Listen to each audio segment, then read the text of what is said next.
자유전공학부를 사이언스 기반이랑 인문학 기반이랑 AI 기반으로 각각 나누어서 뽑습니다. 여전히 이 세 개로 나누어서 뽑지만 전공센터에게 제한은 없습니다. 근데 직윤이나 학종으로 선발을 하는데 이게 좀 의문이 들었던 건 직윤과 학종, 특히 이제 이 서강대 학종은 조금 달라요. 다른 데랑 평가 기준이 조금 다릅니다. 조금 다르니까 이 학종은 크게 문제가 없고, 직윤 같은 경우도 서강대는 계열을 아예 애초부터 좀 많이 파괴를 해 놓은 상태죠. 그러니까 실제로 그 인문계열의 정시에서 인문계열의 그 수학의 반영 비율도 높고, 인문계열과 자연계열이 반영 비율이 다르지 않았고, 이때까지는 이제 이런 것들이 있었기 때문에 서강대가 이제 직윤으로 저걸 뽑는다면 사이언스 기반이랑 인문학 기반이랑 AI 기반이 각각 다른 차이점을 가지지 못할 텐데 저걸 나눠서 뽑는 이유가 뭘까라고 이제 생각을 좀 해봤는데, 그래서 오늘 전화드려서 여쭤봤더니 이제 저게 그 입학의 방식이라든지 뭐 이런 부분이라기보다는 실제로 이제 운영하는 과정에서 수시에서는 사이언스 기반을 5명밖에 안 뽑지만 정시에서 35명을 뽑기 때문에 총 사이언스 기반으로 들어가는 학생이 40명이거든요, 실제로. 그래서 40명 뭐 또 40명보다 더 많게 인문학 기반이나 AI 기반으로 들어가기 때문에 그 친구들이 이제 1학년 때 소속을 어디로 할 거냐. 그래서 전공 선택의 제한이라기보다는 1학년 때 소속되는 곳, 1학년 때 소속되는 곳이 사이언스 기반이면 이제 자연과학대학이 될 거고, 인문학 기반이면 인문대학이 될 거고, AI 기반은 이제 그 AI 학부가 하나, 강과대학이 하나 생긴다고 하더라고요. 그쪽으로 이제 넘어가서 1학년 때 관리를 좀 받고, 그 다음에 2학년 때부터는 자유롭게 전공을 선택해서 넘어가게 된다. 그러니까 그 이전에, 그러니까 1학년 때 소속대학이 있어야 되지 않습니까? 그래서 1학년 때 소속대학이 있을 때, 그래서 제가 웃으면서 그러면 옛날에 학부 모집할 때 반이네요, 반. 무슨 반. 그 학부 모집하는 대학들도 대체로 뭐 인문반, 뭐 사회반, 인문반이래. 국문반, 영문반 이렇게 나뉘거든요. 그런 것처럼 이제 이 학교의 여러 행정이나 이런 것들을 하려다 보면은 그런 것들을 도와야 되지 않습니까? 그래서 그런 측면에서 사이언스 기반이나 인문학 기반이랑 AI 기반 저렇게 나눈다라고 하더라고요. 그래서 그런 측면으로 생각을 해두시면 전공 선택의 제한이 없다라는 게 어떤 의미인지 좀 이해가 되시지 않을까라는 생각이 들고요. 또 하나는 이제 학생부 종합전형이 아까 좀 특이하다고 말씀드렸잖아요. 그래서 학생부 종합전형이 다른 대학이 최근에 잘 안 쓰는 성장 가능성이라는 걸 씁니다. 그러니까 학업 역량이라는 게 있고 공동체 역량이라는 게 있고 성장 가능성이라는 것 자체가 30%가 되는 거예요. 물론 이 학업 역량이 50%고 공동체 역량과 성장 가능성을 합쳐야 50%가 되는 거기 때문에 학업 역량이 굉장히 뛰어난 걸로 보입니다. 근데 학업 역량은 이제 성취 수준, 즉 성취도나 탐구 능력, 융합 능력. 그러니까 성취도만 있는 게 아니라 이 탐구 능력과 융합 능력까지 포함해서 그거를 80%, 즉 40점이라고 잡으시면 되고, 창의적 문제 해결 능력을 20%, 10점이라고 10%라고 잡으시면 됩니다. 그래서 50%에 80%니까 40%, 50%에 20%니까 10%. 이제 서강대는 이거를 40, 10으로 표현을 했는데 제가 그냥 좀 있어 보이려고 80, 20으로 이렇게 표현했습니다. 그래서 성취 수준이라는 것이 성취도만으로 끝나는 게 아니라 탐구 능력이나 융합 능력까지 다 포함한 상태다. 그래서 포함한 상태로 저런 부분을 표현하고 있다라고 생각을 해주시면 될 것 같고, 그래서 창의적 문제 해결력까지 포함해서 그걸 모두 학업 역량으로 잡는다라는 거, 이제 그 부분을 생각을 해주시면 될 것 같고, 여기에 있는 이 성장 가능성이라는 부분이 자기주도성과 교과 이수, 그 다음에 경험 개방성, 그 다음에 목표 지속성. 그러니까 어떠한 목표를 가지고 있을 때 그걸 지속적으로 하는 끈기나 힘이 있느냐라는 것들을 보여주는 거라고 보시면 될 것 같고요. 경험 개방성은 다양한 경험을 했느냐라는 걸 보여주는 것이고, 교과 이수는 하고 싶은 게 있었을 때 그 하고 싶은 것에 맞는 교과를 선택하려는 노력이 있었는가라는 표현으로 해석을 하시면 될 것 같아요. 그래서 서강대 관계자분이 하신 말씀을 그대로 옮기면 적합성은 중요하지 않으나 전공을 탐색하려는 의지는 중요하다. 맞게 설명했나 모르겠다. 적합성은 중요하지 않으나, 전공 적합성이라고 할 때 그 적합성은 중요하지 않으나 전공을 찾으려는 탐색 의지와 노력과 그런 경험은 굉장히 중요하다. 그래서 그걸 이제 다른 이름으로 이제 자기주도성이라고 표현할 수도 있겠죠. 그래서 그런 부분들이 있다라는 거, 이제 그걸 좀 생각을 해두시면 될 거예요. 그래서 조금 특이합니다. 서강대는 뽑는 방식이 조금 특이하니까 그걸 같이 생각을 좀 하나 해두시면 될 것 같고, 서강대는 굉장히 재밌는 자료를 하나 발표를 합니다. 그 어떤 자료를 발표하냐면 이런 자료를 발표하는데요. 여기에 보시면 여기 최초 경쟁률이라고 되어 있는데요. 여기에 보면 최종 실질 경쟁률이라는 발표를 합니다. 이게 뭐냐면은 인문학부가 14명을 모집하는데 지원 인원은 102명이었다. 그래서 7.29대 1이나 최종 합격 인원, 즉 여기 충원율 464.3%, 이 교과 전형이거든요. 서강대 지균인데 거기에 충원율이 464.3%니까 14명에 4바퀴가 넘게 도는 거예요. 4바퀴가 넘게 돌아서 실제로 최종 합격한 인원은 79명이라는 거예요. 이해되셨나요? 여기까지? 여기까지 이해되셨으면. 근데 이 최종 실질 경쟁률은 어떻게 나오느냐? 그러면 이 지원 인원 102명 중에 79명이 들어가서 1.05대 1이 안 되잖아요. 그렇죠? 1.05가 아니라 좀 더 넘잖아요. 좀 더 넘잖아요. 2대 1도 넘고 이렇게 넘잖아요. 그러니까 그게 아니라 이 최종 합격 인원을 실제 그 최저 충족 인원 있잖아요. 최저 충족 인원과 최종 합격 인원을 비교하는 겁니다. 되셨나요? 그러니까 최종 합격 인원이 80명이 조금 넘는, 최저 충족 인원이 80명이 조금 넘는 거예요.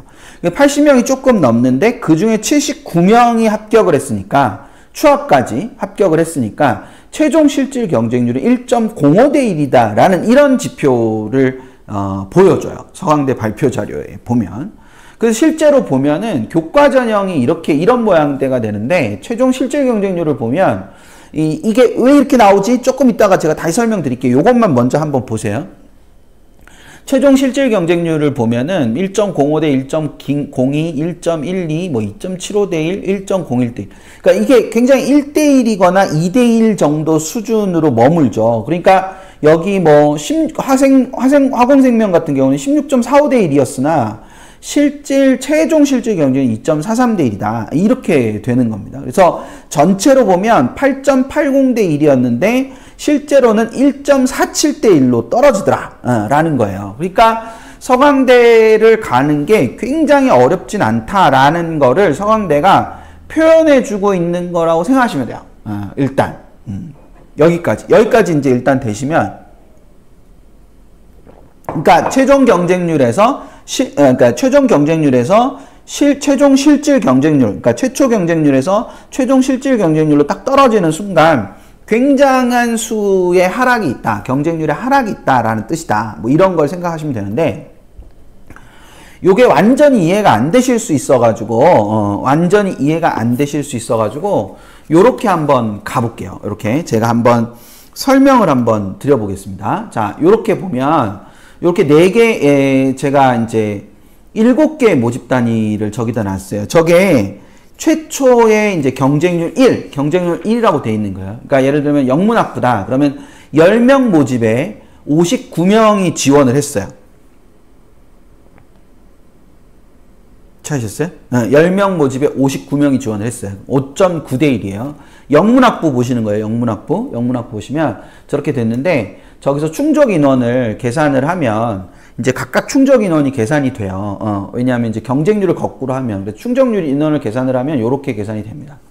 이 서강대 최저가 높지가 않거든요. 교과 전형은 3개 영역 각 3이거든요.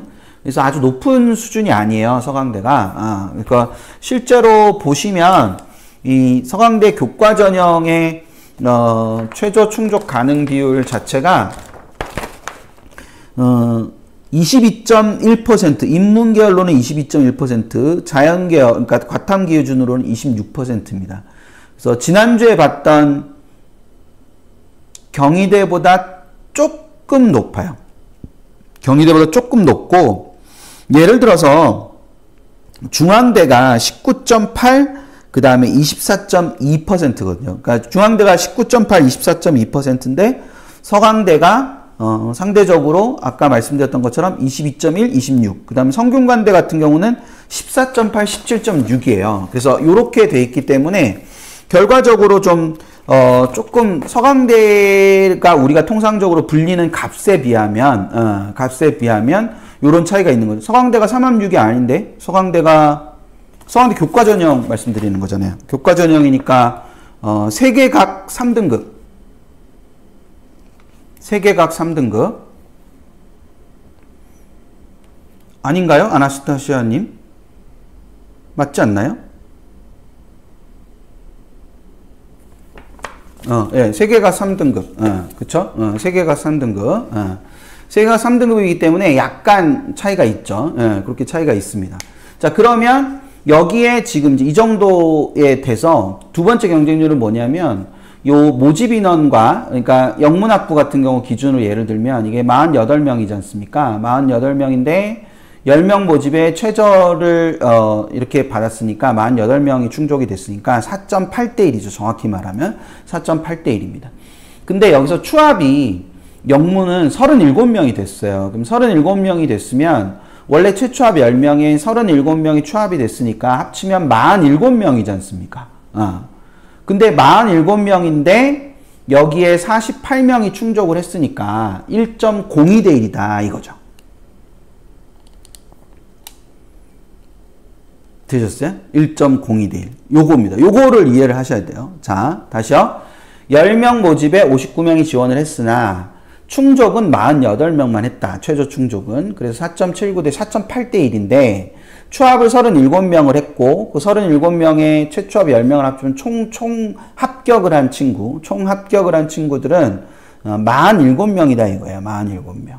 47명이니까 48명 중에 47명이 붙었으니까 1.02대 1이다. 그리고 경영 같은 경우는 1대 1이 나온 겁니다. 경영 같은 경우는.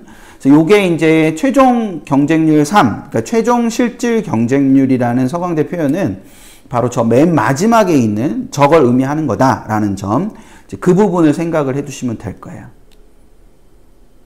되셨죠?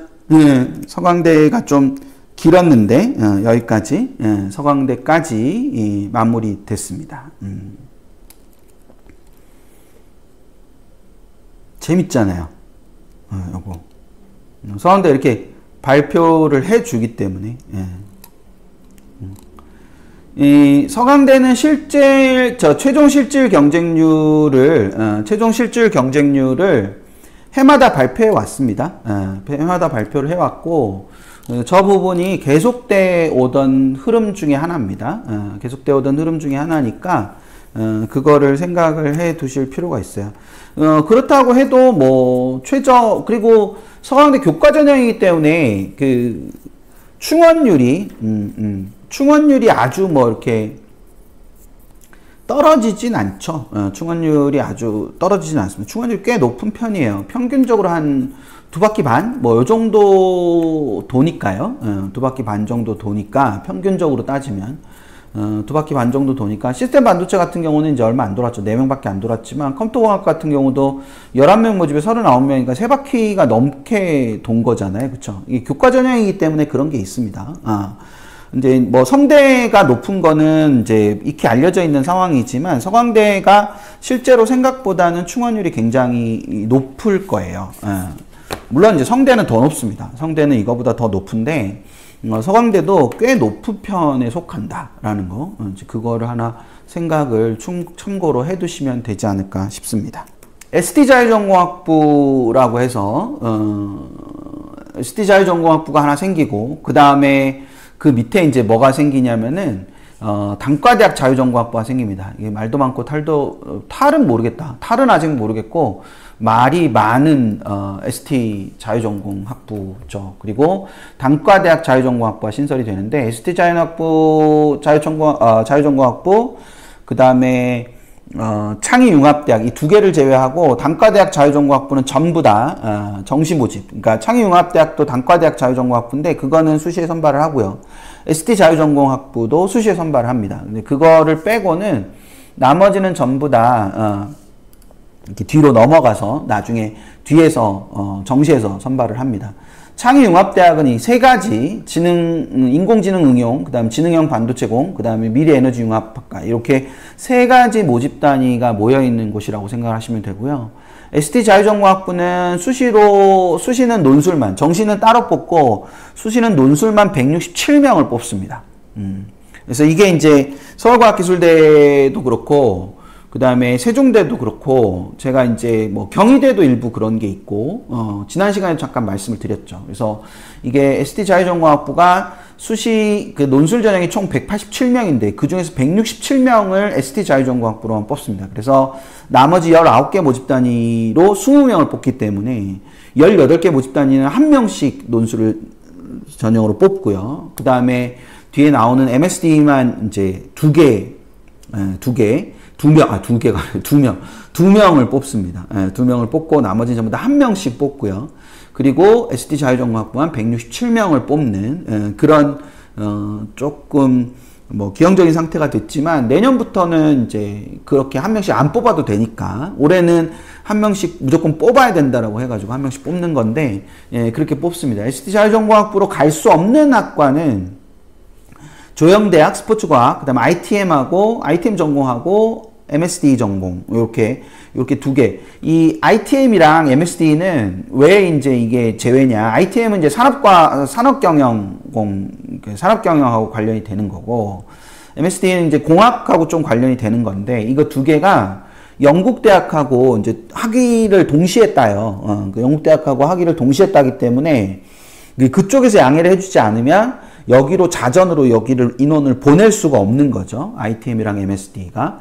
그래서 ITM이랑 MSD는 이제 전공 선택이 안 됩니다. 나머지는 다 되지만 뭐 조영대학이나 스포츠과학과 같은 경우는 이제 예체능이니까 이게 이제 이해가 되는데 ITM이랑 MSD는 조금 이제 우리가 그냥 생각하기에는 좀 이해가 잘 안 되는 부분이긴 하죠. 저쪽으로 못 간다는 것 자체가. 근데 ITM과 MSD는 좀 전에 말씀드린 것처럼 저건 외국 대학이랑 같이 외국 대학이랑 같이 이제 학위를 공동 수여를 하는 거기 때문에 그러다 보니까 그쪽하고도 해결해야 되는 일이 있잖아요. 그쵸? 예, 그래서 그 부분 때문에 저렇게 될 수밖에 없다라는 거. 이제 그 부분을 생각을 해두고 계시면 좋겠어요. 그래서 그게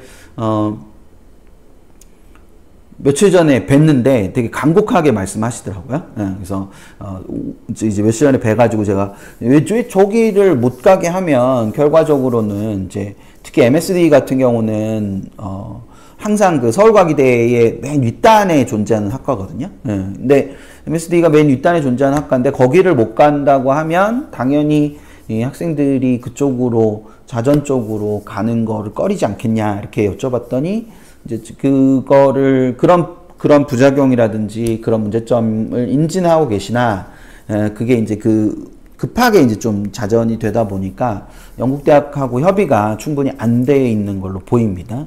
그래서 말씀 좀 아끼시더라고요. 그래서 그 부분을 하나 생각을 해주시면 될 것 같고, 두 번째로는 졸업생의 이제 교과 정량평가 반영 학기가 3학년 1학기까지로 축소가 됩니다. 교과 논술 전형에서 교과가 들어가는데 그 교과가 들어갈 때 3학년 2학 졸업생도 3학년 1학기까지만 들어가는 그렇게 바뀌는 게 하나가 있고, 그 다음에 이제 지난주에도 잠깐 말씀드렸는데 그 진로 선택 과목을 이제 이 전형 계획안이 나올 때만 해도, 그러니까 2025 전형 계획안이 나올 때만 해도 2028이 시안만 나와 있는 상태였고, 그 2028 시안에서 전형역, 그러니까 공통 과목을 제외한 선택 과목 전체가 그 성취도로만 가는 그런 안이 있었기 때문에 대학들이 거기에 대한 좀 이렇게 반영을 실험해 보는 것도 있었고, 교과목이 이제 등급이 나오는 과목이 좀 줄어 있다 보니까 진로 선택 과목도 어떻게든 좀 반영을 해서 교과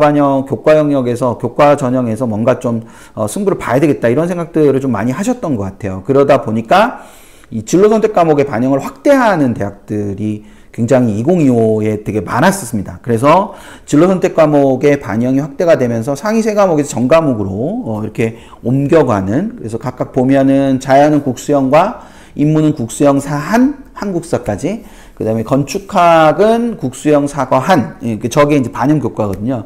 저 반영교과에 해당하는 진로 선택 과목을 모두 다 반영하는 형태로, 원래는 저기서 이제 3개의 과목씩만 뽑았는데, 이게 이제 2025에는 저것들을 다 풀어서 가는, 이런 형태로 좀, 확대가 되는 대학들이 좀 많이 생겼다라는 점, 그 부분을 같이 생각을 하나 해두고 계시면 되지 않을까 싶습니다.